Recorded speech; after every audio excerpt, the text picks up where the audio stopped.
Hey everyone, John here, back at the end of the term now. I think it's only fitting that we go full circle with the videos at the beginning, at the end of the term. I think that's really cool. I had a fantastic course. Thank you, Alina, for coordinating the class. I think it was very valuable, and I really enjoyed the material. I'm really going to miss this course, actually. I think that I'm going to take a lot of ideas moving forward beyond this class, beyond the MBA that I'm pursuing, so I am thrilled, and I'm really thankful that I decided to sign up for this class. But anyways, now time to reflect on the principles of mindfulness video that we all watched together. The attitude that I selected was the attitude of the beginner's mind. The idea or the attitude that we approach a new subject, a new person, or anything really, with eagerness, openness, and leaving our preconceptions behind when we approach that person or thing. And I think that this is especially difficult nowadays, or at least as we age, because we do more of life together and our mind becomes more clouded or convoluted with ideas that we already hold dear. And when we approach a new thing or we interact with a new person, it's hard for us to not carry those along with us, because that's a part of what makes us who we are. Having a significant experience or knowing maybe a history of that person, it's hard to not bring those to the table when we interact with somebody else. And I think that this idea is actually captured very well in the book that I referenced in my first video, The Little Prince, actually. We're going to do a quick experiment with this. I think that it's only fitting that we go back to the book. And I'm going to be referring to two drawings that the narrator describes in the book. Drawing number 1 and drawing number 2. So just to keep that in mind. I'll definitely show pictures of that in the video itself. But drawing number 1 should be on the screen right now. The narrator reflects on a time when he was 6 years old and shows you drawing number 1 and asks what you think it is.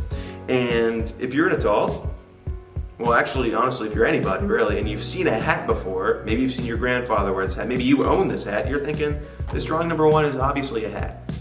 Okay, well, the 6-year-old narrator at this time, or the narrator reflecting on a 6-year-old self, would tell you that this is not a hat. And he has to draw drawing number 2 in order to elucidate what he was trying to capture in his drawing number 1. So drawing number 2, now on the screen for you, it is actually an elephant being digested by a boa constrictor. Now, because we are of the experienced mind, we've seen hats before, we're thinking, wait a second, what the heck, this is ridiculous. That was clearly a hat. This doesn't make any sense to me. But somebody with the beginner's mind would probably look at this drawing number 2, laugh, enjoy the creativity by the child, and probably move forward thinking that pictures of maybe that hat are actually something far more extravagant and significant. But I want to reference that experienced mind opposite, because I think that's what a lot of us have.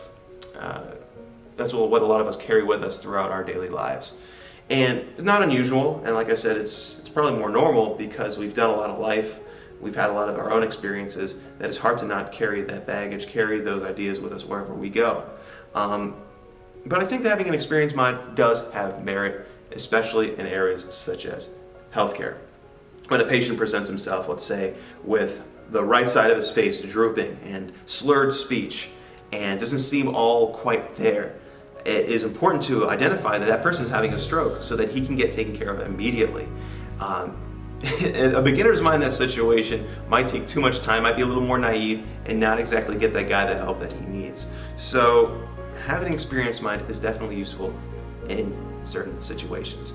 But just like with anything else, having a healthy balance between the two, the beginner's and the experienced mind, is going to reap the most value in the relationships that we have with other people and in life in general. I think that, let's say we're sitting down with a friend and he's got a lot of information to spill to us. Say Steve's got drama, with his girlfriend or boyfriend or whatever. And Steve is spilling this information to you, you're listening. An experienced-minded individual might think, oh God, here he goes again, Steve's got this going on, or whatever. But a beginner's mind would encourage that we sit and think with an open mind. What's going on here? Is there a way I can relate to this guy? Or is there any way that I could be more helpful and digest the information that he's giving to me? And I think that's going to provide a lot more of an authentic relationship, a more genuine relationship, than just thinking, here we go again. Not a simple wash, rinse, and repeat cycle.